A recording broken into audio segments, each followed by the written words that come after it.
Bueno, miren, esta es una arteria, yo la paso siempre porque es una arteria divina, que yo ya no la tengo.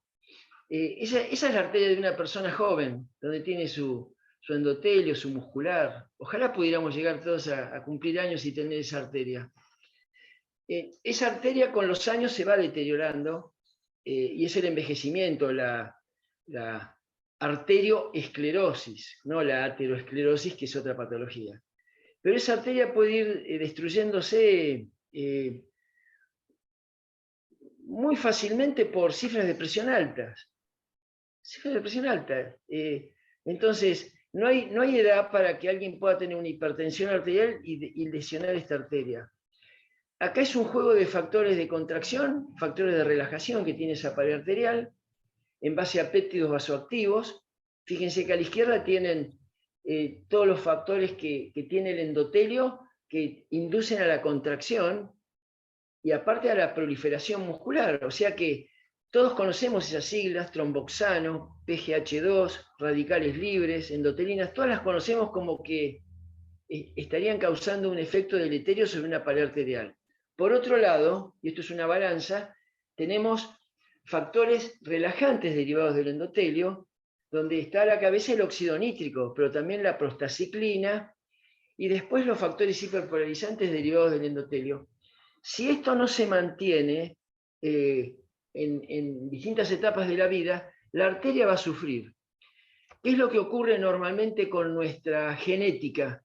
Nosotros heredamos de nuestros padres factores que se denominan hipertensinogénicos, y tenemos genes que entre 4 y 60 y algo, ahí dice 10, pero 60 y pico, genes que podrían llevar a que la presión nuestra aumente. Es decir, algunos que generan un efecto que inhiben la natriuresis. Es decir, tenemos genes que van a modificar tan poquito las cifras de presión que, salvo que aparezcan todos juntos esos genes, no van a modificar nuestras cifras heredadas.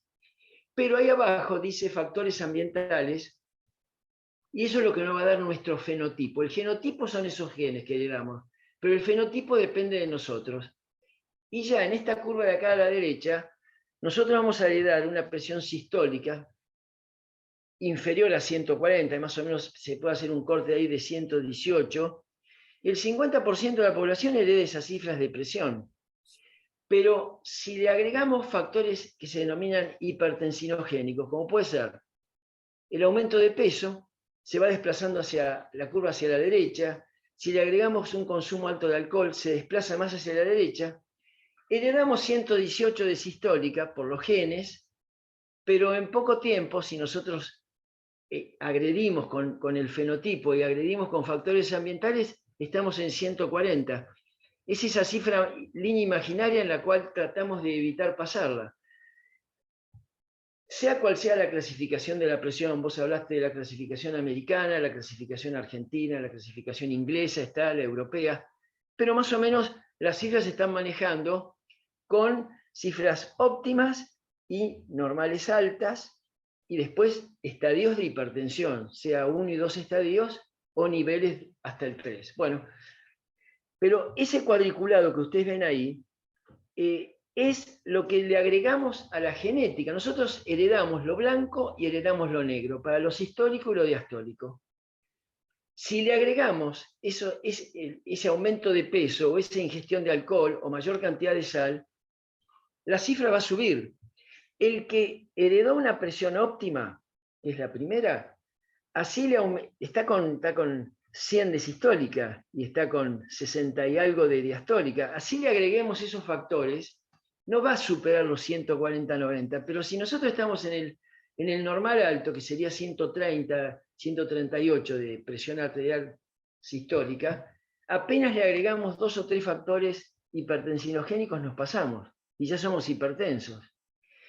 Y como decíamos antes, estamos ante una hipertensión que pareciera que es leve, pero leve para una hemorragia cerebral, pero no leve para deterioro con la edad, deterioro neurológico. Hipertensión arterial es igual a daño cerebral. Colesterol alto es igual a daño cardíaco. Entonces, tratemos de mantener las cifras esas de 140 o de 90 siempre para abajo. Y hay veces que utilizar un fármaco puede resultar, pero hay veces que hay que utilizar 2, 3 o 4 fármacos para poder llegar a esa cifra. No se puede creer, ¿no es cierto? Pero hay veces que hay que utilizar todos esos fármacos. Estos fondos de ojos, todos los que tenemos más de 30, 40 años de profesión, los veíamos. Veíamos estos fondos de ojos. Y lo único que te quedaba para decir al paciente era que no desarrollara un edema del disco óptico de la papila porque tenía 1 año de sobrevida. Eso era así. Bueno, eso desapareció ya. Pero así todo, nosotros tenemos muchos pacientes con hipertensión resistente. Muchos pacientes con hipertensión. ¿Qué significa hipertensión resistente? Que en el consultorio no podemos bajarle de 140 de sistólica. Eso es un resistente. Viene a tu consultorio y tiene 140. 86, 92, pero tiene más de 140 de sistólica. O en los pacientes que realmente ya sabemos que tienen factores de riesgo muy aumentados, porque un diabético tiene un factor de riesgo muy aumentado y un renal crónico también, en ellos realmente la cifra ya se considera alta por encima de 130. Todavía hay resistencia mundial a que se baje la presión, pero la resistencia va a tener que revertirse porque esto se va a demostrar lo mismo que cuando éramos jóvenes, 160 era hipertensión leve y no le dábamos bolilla. Bueno, 140 hoy no es hipertensión leve, es daño cognitivo en el futuro. Lo van a leer en los próximos meses todos estos trabajos. Son todos derivados del SPRING. Entonces, ¿qué es una insuficiencia renal crónica? Una creatinina igual o mayor a 1.5 miligramos por decilitro en el hombre. Ya ese paciente tiene el 50% de la función renal. O 1.3 en la mujer. 50% de función renal. Y tenemos muchos pacientes con 140-90 y con 1.3 mujeres de creatinina. Miren dónde estamos. Entonces, para trasladar esto al mapa, el mapa 135-85 en el periodo diurno, no en 24 horas, en el periodo diurno ya se lo considera como un hipertenso resistente. Hay que bajar eso. Después en el promedio, como va a bajar, va a tener el dip nocturno a 128, 130, pero estos son los conceptos que se utilizan ahora para hipertensión resistente. Yo no hablo de refractaria, estoy hablando de hipertensión resistente. La refractaria es otra definición de refractaria. ¿En quiénes es esto? Esto es del año 2007, Epstein, recibiendo 3 fármacos a dosis plena, que después vamos a ver qué es, incluyendo un diurético. Paciente con cifra mayor de 140, es decir, que no le puedas bajar los 140 es un resistente. Al poco tiempo, al año siguiente, la Asociación Americana del Corazón propuso agregar esto, que también se considere como resistente un paciente que dándole 4 fármacos, ¿le podemos bajar la presión por debajo de 140? Sí, pero en base a 4 fármacos, no a 3 fármacos. Por eso es que esos también entran dentro de la clasificación de hipertensos resistentes. Le podés bajar de 140 de sistólica, pero con 4 fármacos.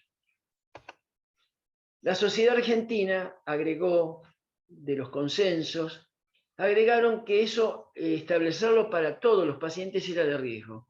Y entonces consideró que en los pacientes hipertensos menores de 80 años tendríamos que tratar de considerarlos, bajar los 140-90, pero en los porque son hipertensos refractarios, pero en los mayores de 80 eso considerarlo en 150-90.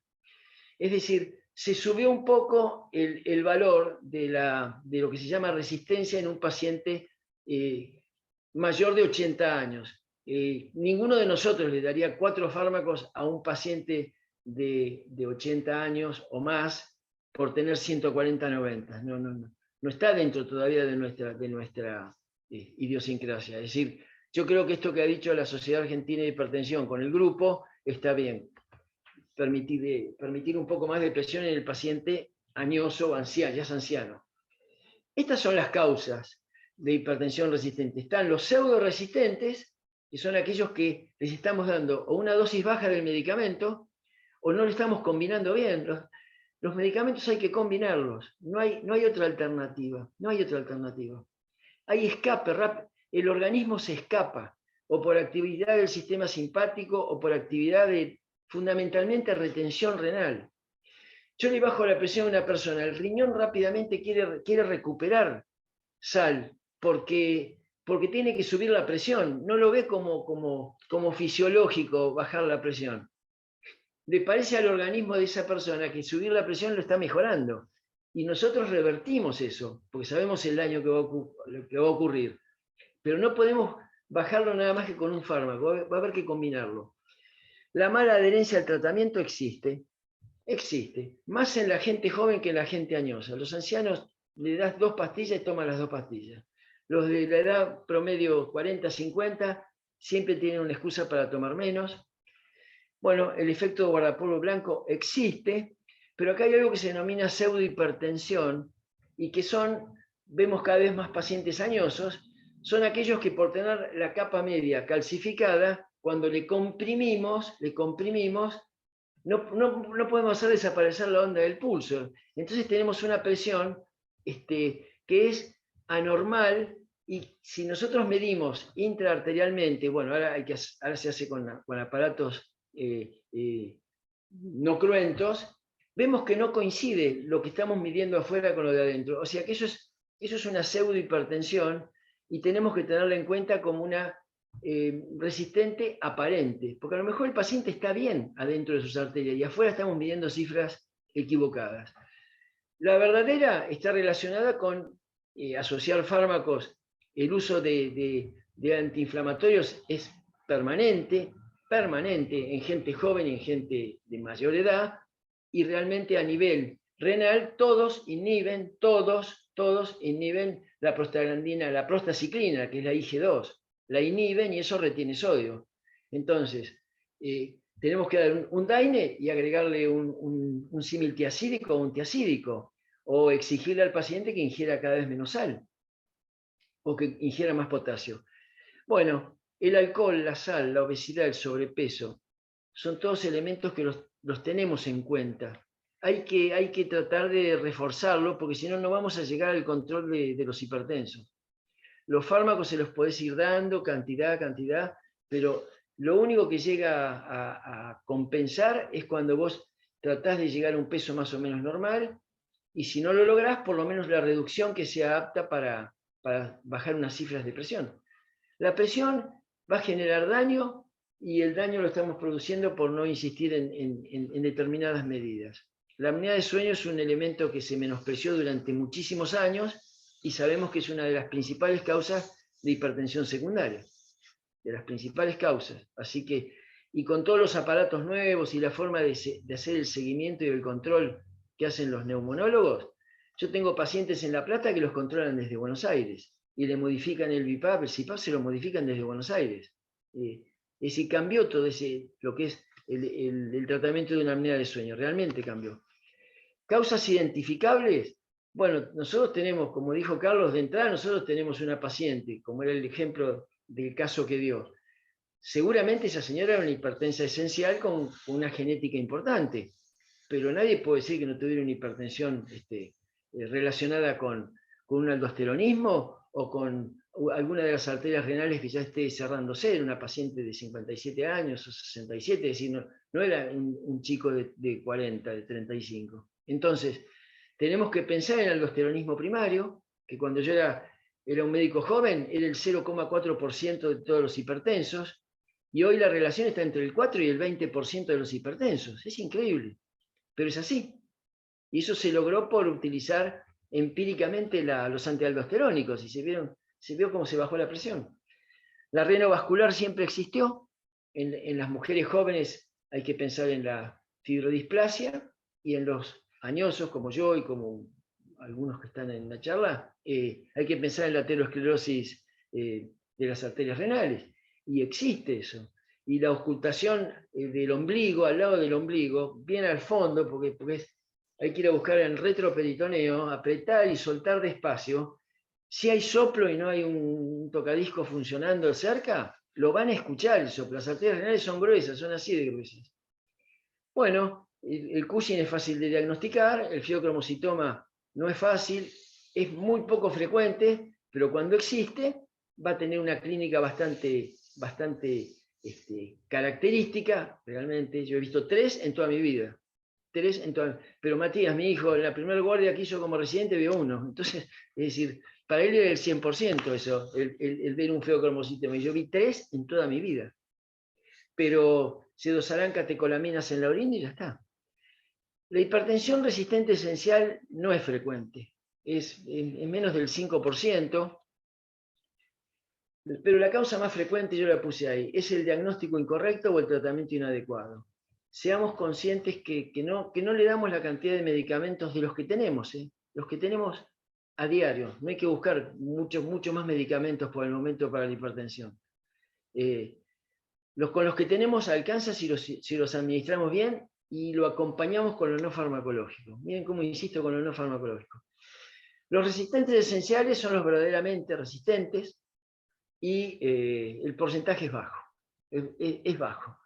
Por eso es que en la clínica del grupo que vos mostraste, el porcentaje de controlados que tienen, es porque les hacen absolutamente todo y ahí se demostró de que se podía controlar, que los refractarios o resistentes son menos del 5%. Entonces, en un lugar donde vos llegás y haces todo, que puede ser la fundación, el cardiovascular, que hacen todo, porque aunque esté bien el paciente, igual le hacen catecolaminas urinarias y le hacen BOP a todos, pero no es la realidad de lo que van a ver muchos mañana en el consultorio, muchos de nosotros. Nosotros vamos a ver cosas mucho más simples, ¿no es cierto?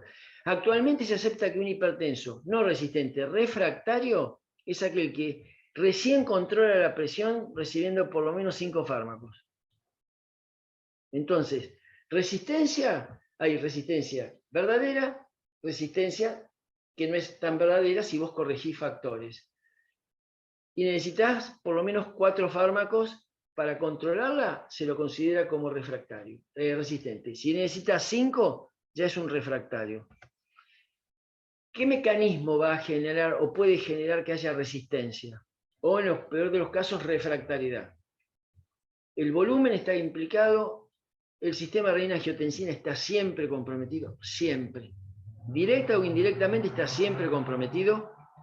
Y el sistema nervioso simpático, que siempre actúa como moderador y mediador de lo que está pasando en los vasos. Vos dilatás un vaso y el sistema nervioso simpático tiene que mandar estímulo para tratar de cerrarlo. Y que no se genere una hipotensión ortostática en esa persona. Es decir, todo está en juego esto. Y cada vez que lo modificamos, tenemos que pensar que modificás el volumen, bueno, compensá con algo del sistema renina-angiotensina, porque al tiempo, si no, aparece la descompensación. El volumen, ¿cómo es eso de volumen? Primero, es uno que ingiere sal en cantidad. Y aunque te diga, yo le pongo poca sal, doctor, haces un ionograma en orina, que la pregunta que hizo uno de los médicos fue fantástica, porque ¿cómo haces el ionograma en un paciente que está recibiendo ya diurético? Porque estos son pacientes resistentes, ya vienen medicados. Cuando los recibimos nosotros ya vienen medicados, si no, no es un resistente. Entonces, la ingestión de sodio, si está recibiendo un diurético tiacídico o similtiacídico, no es fácil de hacer. Pero el insistirle al paciente de que la ingestión de sodio no es solamente el agregado de sal, sino cómo vienen los productos y qué alimentos ingiere, puede minimizarla. Si hay edema o no hay edema, nos puede ayudar. No, si está recibiendo ya un calcio antagonista, no es tan fácil buscar el edema en las piernas, no es tan fácil, porque ya es una consecuencia del medicamento. Lo que es real es que hay una baja actividad de renina plasmática, siempre que hay volumen aumentado, ya sea por hiperaldosteronismo o por otra causa, pero hay renina baja. Y todo paciente que tenga una enfermedad renal crónica, que ahí la marcamos, mayor de 1,5 en el hombre, mayor de 1,3 en la mujer, esos valores de creatinina te indican 50% de la función renal. No hay que esperar 2 gramos, es decir, llegar a 2 de creatininemia. No, con 1,5 ya estás en 50. Es decir, que está manejando mal el volumen. ese paciente va a necesitar sí o sí, dentro de la terapéutica, diurético. No tiene escapatoria. Nada más que porque está relacionado con el volumen y con el sodio. Sistema renina-angiotensina, ya hablamos bastante de lo que es un receptor AT1, pero fíjense cómo llega a estimular la angiotensina 2, el receptor AT1, y todo lo que produce, aumento de reabsorción de sodio, vasoconstricción, todo lo que conocemos desde fisiología. Entonces, el poder bloquear ese receptor, o a nivel de la enzima convertidora, arriba de todo, con un IECA, o a nivel ya del receptor, nos va a permitir evitar todos estos efectos. Y miren cómo actúa la aldosterona. La aldosterona va a producir siempre liberación de radicales libres de oxígeno, siempre lo va a producir, que van a ser neutralizados por la superóxido dismutasa, pero lo que no puede ser, si hay mucha angiotensina 2, si hay mucha, lo que lo va a neutralizar es el óxido nítrico, que lo necesitamos como vasodilatador. De ahí se va a generar peroxinitrito y la consecuencia va a ser productos que van a ser vasoconstrictores, como por ejemplo la prostaglandina F2 alfa o beta. Entonces, tener angiotensina alta no es gratuito, porque esa angiotensina alta lo que nos va a producir en última instancia es disminución del óxido nítrico, que es lo que queremos preservar.